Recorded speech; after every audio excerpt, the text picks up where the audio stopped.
Capítulo número 3. Funcionalidad de la capa de aplicación de transporte y red. Esta clase pertenece al espacio de la asignatura de redes informáticas 1 impartido por el licenciado Denis Rolando Cáceres Pinedo.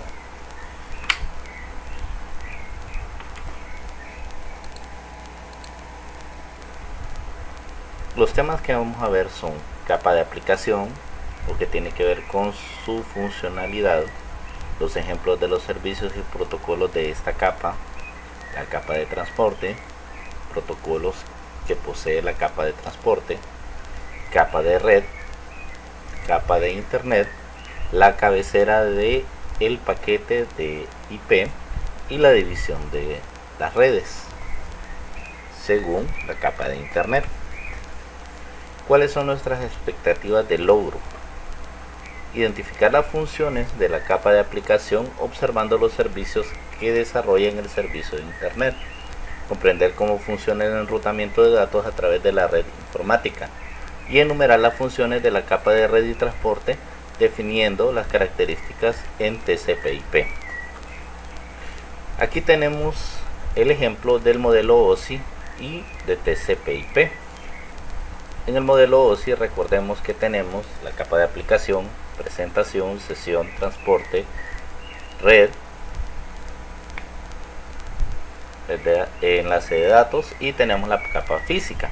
Entonces podemos identificar que en el modelo OSI está dividido en 7 capas, mientras que en el protocolo TCP/IP las capas se reducen a aplicación, lo tenemos a la capa de transporte, internet y acceso de red. Tenemos que tomar en cuenta que los datos se van transformando a medida van subiendo o van bajando los niveles en el caso del protocolo TCP/IP. Por ejemplo, en la capa de aplicación son puros datos, cuando pasa a la capa de transporte se convierte en datos UDP y tiene una cabecera UDP. En internet se transforma en tramas y luego en paquetes de datos, que también se le llama tramas. Poco a poco lo vamos a ir viendo. Empezamos con la capa de aplicación, que es la capa que está en un nivel superior del protocolo TCP/IP. Esta brinda los servicios y como podemos ver aquí en la imagen, en la parte de abajo, la capa de aplicación prácticamente contiene aplicación, presentación y sesión del modelo OSI. Y dice de que en la capa de enlace es la que entrelaza prácticamente el usuario y los programas que permiten el envío de mensajes a través de la red. En otras palabras, podremos decir que es la que nos muestra las aplicaciones con las que se van a abrir y se van a acceder todos los servicios de las demás capas. Todos estos programas o aplicaciones son definidos a través de esta, la capa de aplicación. Son tareas de la capa de aplicación: la codificación y la conversión de datos, que lo que se garantiza es que la información sea transmitida del origen al lugar. La comprensión de los datos, que se ejecute y que pueda ser descomprimido en el lugar que va del destino, y que se encripten los datos y que sean desencriptados una vez que estos sean recibidos por una máquina. Tenemos otras tareas también, que es creación de diálogos entre las aplicaciones de origen y destino. Podemos ver ahí un mensaje como de un chat. Luego tenemos el manejo de intercambio de diálogos entre las aplicaciones y el proceso para mantener activos los diálogos en el inicio y cierre de sesiones. Recordemos que ella contiene la capa de sesión, que esa es prácticamente la función en el modelo OSI. Ahora necesitamos ver lo que es el modelo cliente-servidor. El modelo cliente-servidor lo que establece es un protocolo en que una máquina servidor con grandes capacidades provee de información a una máquina cliente que es de menor capacidad, y esta a su vez puede brindar información sobre páginas web, documentos, bases de datos, imágenes, archivos de audio y videos. Así podemos poner el ejemplo, por decirlo así, de que usted se conecta desde un dispositivo móvil y que cuando enlaza la información con un servidor de Facebook, que son máquinas potentes, enlazan los datos y le muestran toda la información. Entonces en este caso usted sería el cliente y ellos serían el servidor, los que brindan la información y le transmiten todas eso en multimedia, datos, imágenes, videos. Bueno, ejemplos de servicios y protocolos de la capa de aplicación. Aquí tenemos el DNS, también llamado sistema de nombre de dominios. El sistema de nombre de dominios funciona de forma jerárquica, y la relación directa es más que todo es pasar al lenguaje natural la dirección de cada una de las páginas. Aquí hablamos un poco de la historia del DNS, y por ejemplo podemos ver a la derecha un ejemplo donde dice http www. Y aparece un símbolo de interrogación, lo que significa de que no sabemos la dirección de destino. Hay que tener en cuenta que las páginas web están definidas por un número, no por un nombre. Entonces el DNS nos ayuda a esa conversión. Podemos observar aquí en un video lo que es el funcionamiento. Por ejemplo, acá podemos observar las diferentes direcciones de algunos de los sitios en los cuales nosotros ingresamos, y vamos a ver que las direcciones y los nombres están entrelazados por medio de servidores DNS.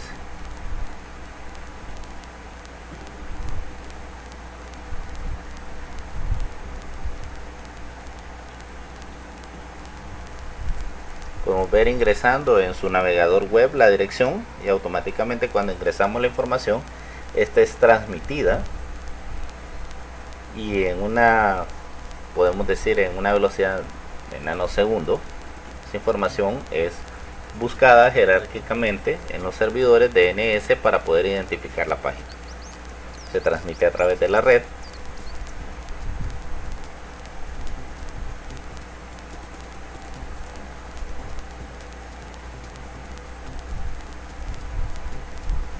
Llega a la raíz del destino, busca lo que es el servidor .es, entonces le da más o menos la dirección, y en base a esta dirección él se mueve.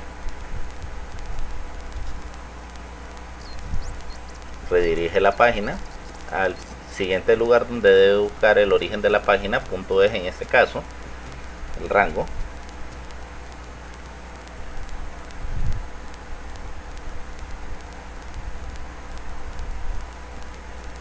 Y se redirige.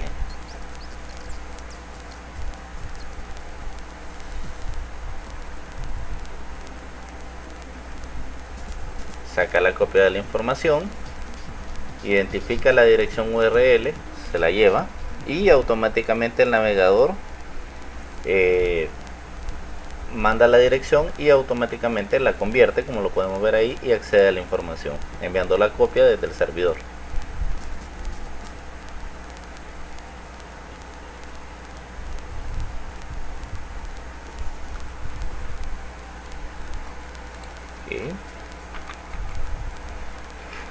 Nosotros podemos ver acá, por ejemplo, cómo funciona. Aquí están los pasos. Dice que, por ejemplo, nosotros ingresamos la página www Google, esta traslada al nodo raíz. Como sabemos, trabaja de forma jerárquica, ya puede ser por nombre de dominios territoriales, .mx, .hn, o nombres de dominios genéricos como .com, .net, .edu. Una vez identificado el primer nivel del CCC-GTDL, busque el dominio, y dentro de la clasificación .com encuentra el dominio de Google. Y aquí tenemos en representación izquierda lo que es cómo funciona de manera jerárquica. Y por último posee el registro www, que es cuando nosotros observamos que cambia la dirección. Aquí tenemos otra forma de cómo explicar cómo se acceden los recursos. Y pasamos al siguiente ejemplo de servicios y protocolos de la capa de aplicación, en este caso el servidor web y HTTP. HTTP no es nada más que Hypertransfer Protocol, que significa transferencia de protocolo de hipertexto. Esto es un lenguaje prácticamente que se hace uso. Protocolos son un conjunto de reglas para poder representar lo que es las páginas web a través de los dispositivos.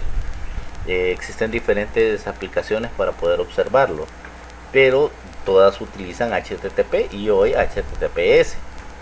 Entonces es una tecnología que utiliza prácticamente estándares en todos los dispositivos para que puedan identificar las páginas. ¿Cómo funciona? Tanto los software trabajan en conjunto.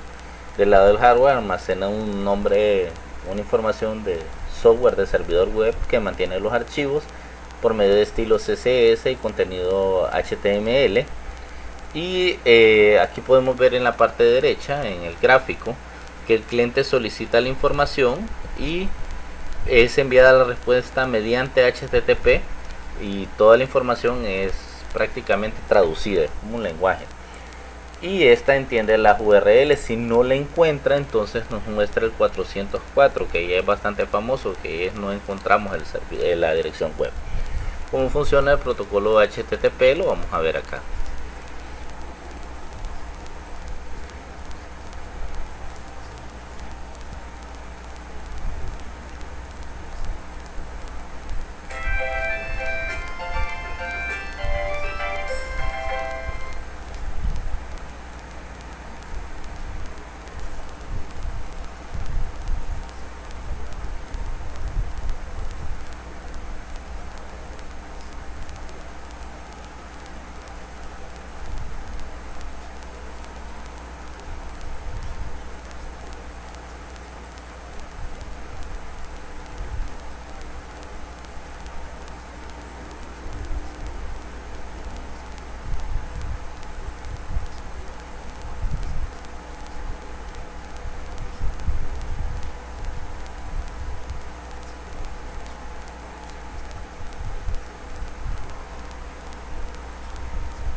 Luego tenemos el término de cookies, que ya lo observamos, que se explicaba en el video, que es un archivo de información que el servidor puede almacenar en la computadora de forma temporal, o porque le podemos dar un mantenimiento y las podemos eliminar muchas veces, que nos permite mantener la sesión en las diferentes páginas.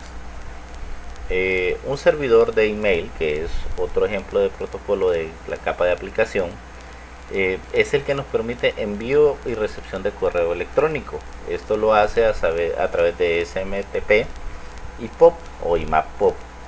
Esto lo que hace es redirigir la información cuando nosotros enviamos y recibimos correos electrónicos. Por ejemplo, tenemos el protocolo POP, que es uno de ellos. Es el que prácticamente es el encargado de recibir correos, procesarlos y mostrarlos en los clientes.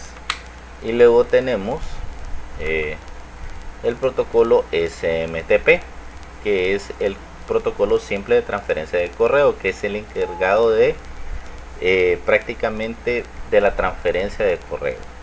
En otras palabras, se encarga de enviar los correos al servidor. Posteriormente tenemos otro protocolo de servicio de la capa de aplicación llamado DHCP, que este DHCP nosotros lo utilizamos bastante en lo que es los routers y en las redes inalámbricas, y esto lo que nos permite es identificar de manera única una dirección IP en cada dispositivo. Posteriormente vamos a ver que las direcciones IP, todos los dispositivos que están conectados a internet poseen ya sea una IP privada para poder conectarse internamente en la red, y posteriormente una IP pública para poderse comunicar con las diferentes WAN. Prácticamente este nos da los parámetros de configuración necesarios. Aquí podemos ver una imagen en la parte inferior derecha donde podemos observar un servidor de DHCP y las diferentes direcciones IP con las cuales se comunica este servidor. El DHCP tiene prácticamente 4 funciones. Primero, el discovery, que es cuando un servidor de DHCP de una red de una computadora solicita que se le dé una dirección IP. El offer es la respuesta del servidor de DHCP, donde prácticamente le dice los parámetros. Para ello involucra la dirección MAC. Hay que entender que la dirección MAC es una dirección única de cada dispositivo en la red a nivel mundial. Luego tenemos el DHCP request, que es el que hace el dispositivo al servidor, donde le dice que los paquetes recibidos una vez más, y este solicita la dirección IP específica que se le indicó al servidor. Y luego tenemos el acknowledge, que es que reconoce la solicitud y envía el acoso de recibo, como quien dice el cierre. Este prácticamente es la comunicación que existe entre un servicio de DHCP y un dispositivo final. Luego también tenemos los protocolos de la capa de aplicación. Tenemos el Active Directory. El Active Directory es más que todo es un término utilizado para los sistemas de Microsoft en los servidores, y este sirve para descentralizar varios objetos y varios recursos. Esto es un servicio establecido para los usuarios, equipos de grupos y otro objeto, con tal de administrar los inicios de sesión conectados a todas las máquinas de una red. Estos prácticamente otorgan la concesión de recursos y limitan algunas funciones. Por ejemplo, los grupos de trabajo grandes podemos dividirlo en grupos, dominios, unidades y en bosque. Cada una de estas más grandes son grupos que definen cómo se van a utilizar por medio de políticas a un grupo o a un dominio, qué reglas van a utilizar. Por ejemplo, en las grandes compañías utilizan este tipo de Active Directory para poder identificarse, loguearse y limitar los accesos por medio de políticas a la información o a algunas aplicaciones o algunos recursos como impresoras, ingresar USB. Lo utilizan bastante los bancos y así sucesivamente. Luego tenemos los tipos de grupos. Tenemos globales, que es un grupo de seguridad grande. Luego tenemos los universales, que pueden estar en un dominio de cualquier bosque. Y luego tenemos el dominio local, que es un grupo de seguridad más pequeño, que contiene grupos universales. Y luego tenemos el grupo local, que es el más pequeño. Ahora vamos con la capa de transporte.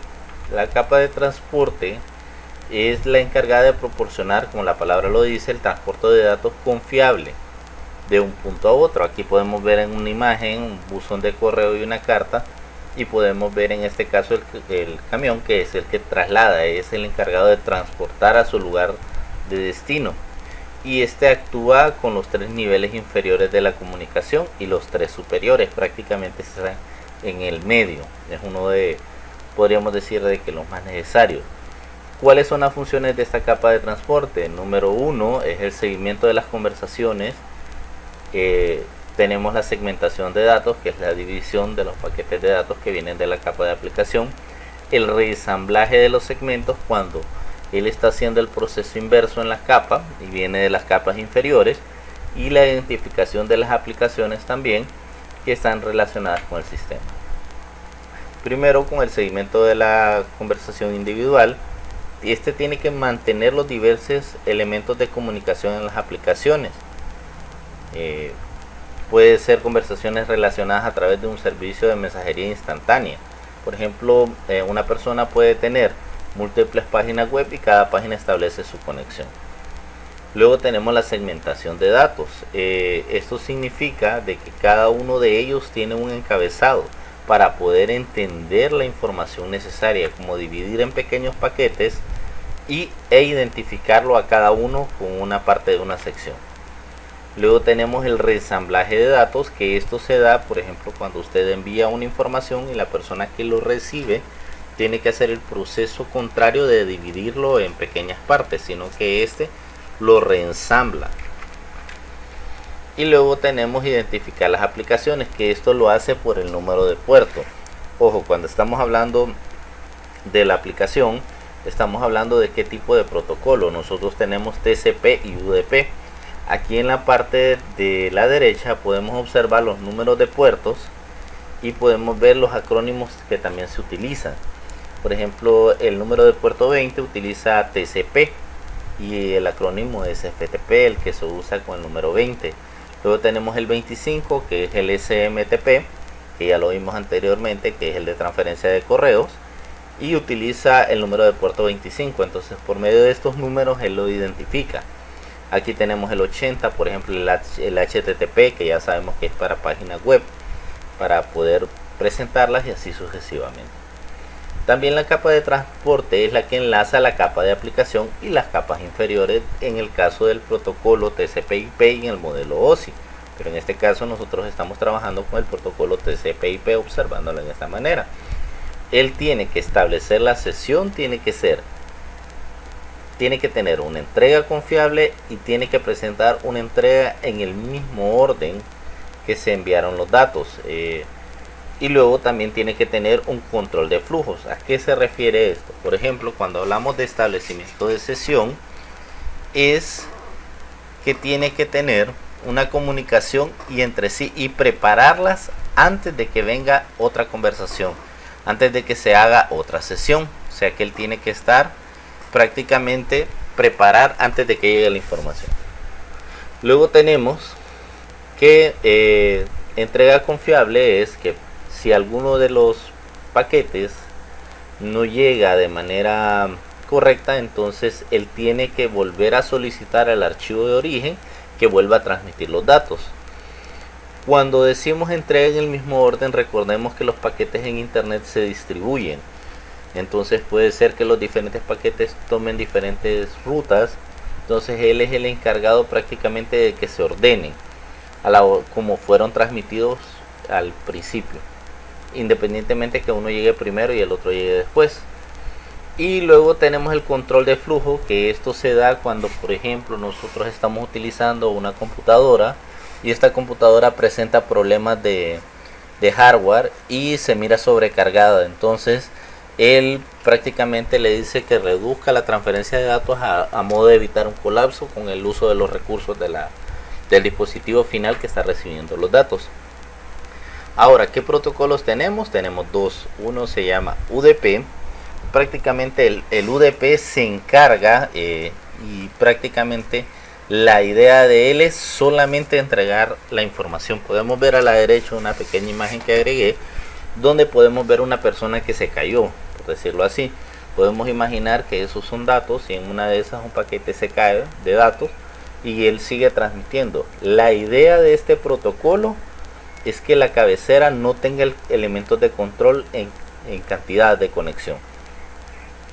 Entonces cabe mencionar que los PDU de este protocolo se llaman datagramas, una información muy importante. Quienes utilizan este protocolo son DHCP, BOOTP y DNS. La parte interesante es de que este protocolo nos permite trabajar con la dirección IP, y si podemos ver el datagrama de la UDP en la parte derecha, podemos ver que solo tiene puerto de origen, el puerto de destino, el checksum y la longitud de los datos y los datos que van ahí en el datagrama. Entonces podemos ver en la parte izquierda las aplicaciones que lo utilizan y el datagrama. Después vamos a comparar este datagrama UDP con el datagrama del otro protocolo TCP y vamos a ver que hay una gran diferencia. ¿Qué sistemas utilizan UDP? Los sistemas de nombre de dominio, DNS, sistema de transmisión de video, que eso nosotros lo estamos utilizando actualmente. Podemos observar que si una información se pierde, el video continúa, aunque no se haya escuchado correctamente. Luego tenemos sistemas de voz sobre direcciones IP. Tenemos sistemas de administración de red, sistemas de configuración dinámica de host o DHCP y los juegos en línea. ¿Qué mejor ejemplo podemos tener de que muchas veces perdemos un poco de conexión o hay algún problema en la red y el juego sigue? Y usted lo escucha entrecortado, pero es porque está utilizando UDP. Luego tenemos TCP. Este más que todo se encarga de la conexión segura. Las aplicaciones más que todo necesitan que la entrega sea confiable, revisable y que no tenga errores. Y que vayan a ser transmitidos en el mismo orden que se está solicitando o que se está enviando.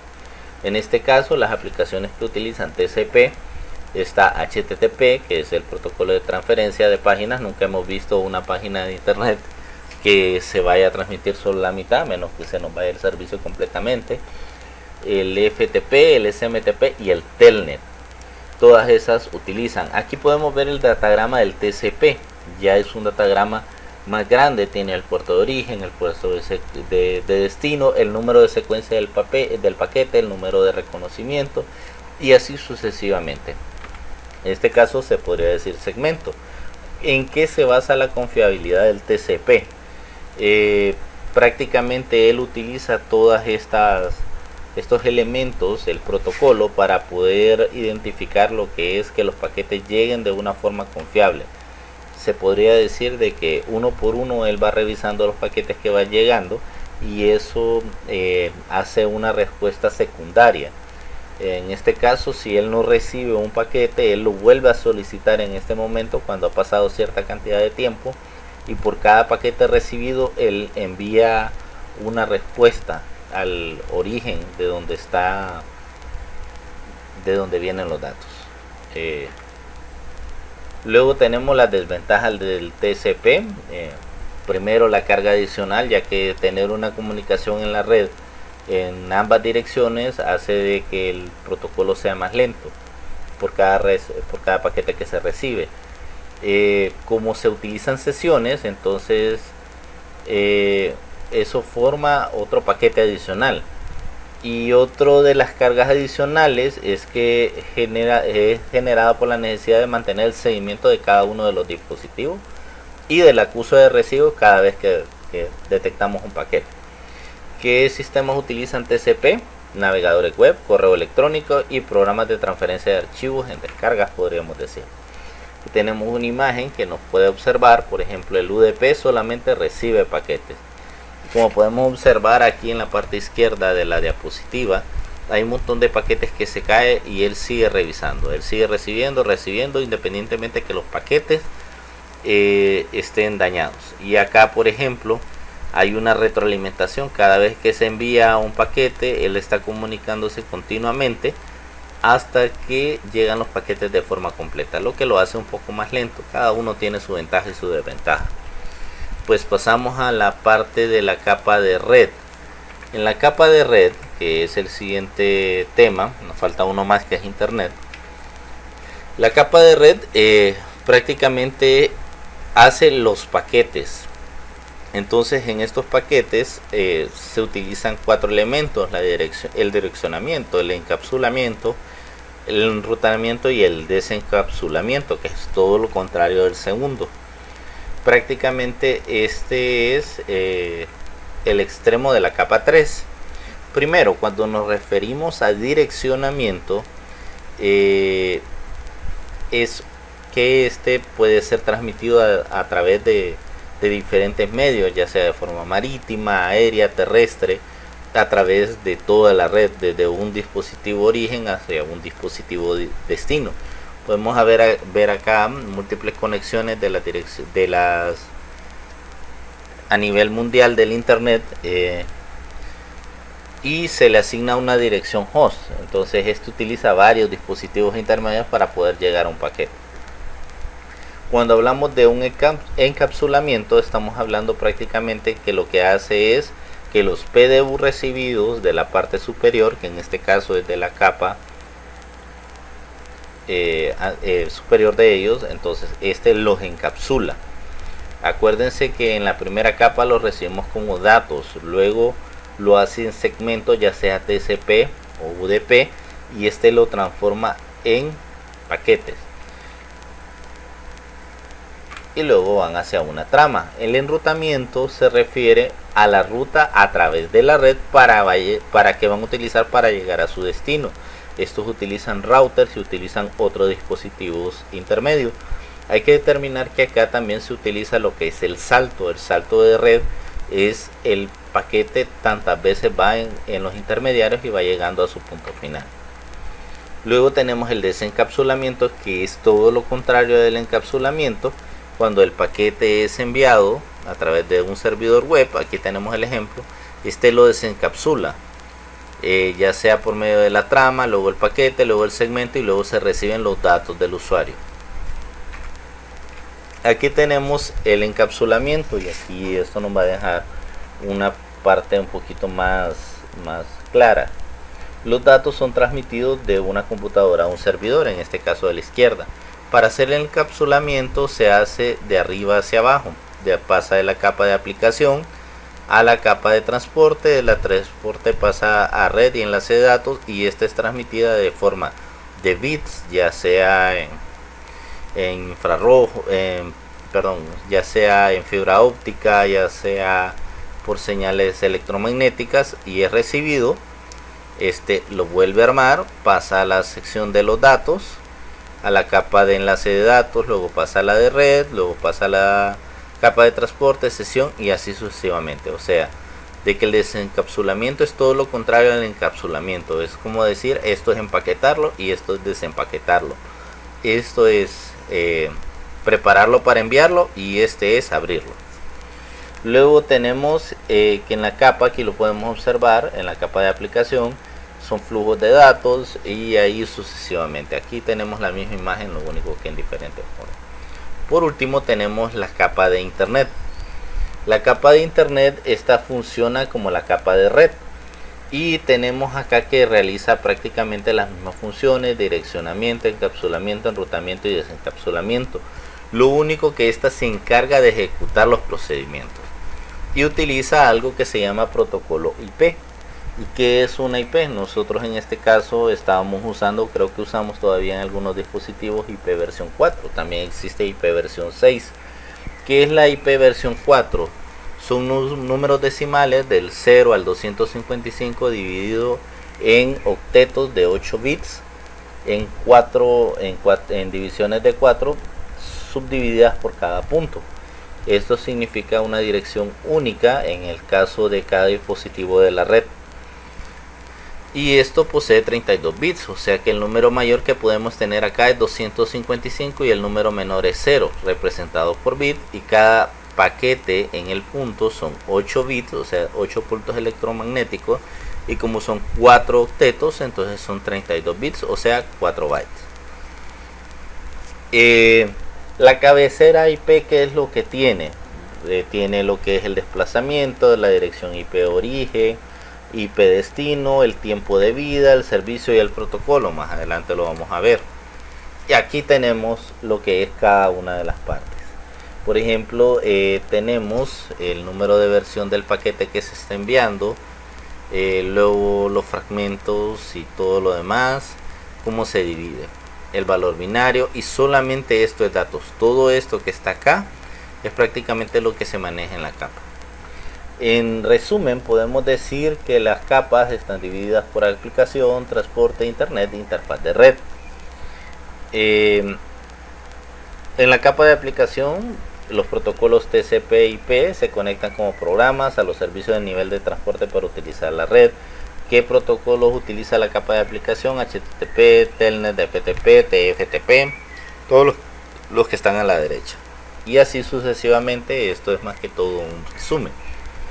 Ahora tenemos cómo se dividen las redes. Las redes se pueden dividir según su ubicación geográfica, su propósito y su propiedad.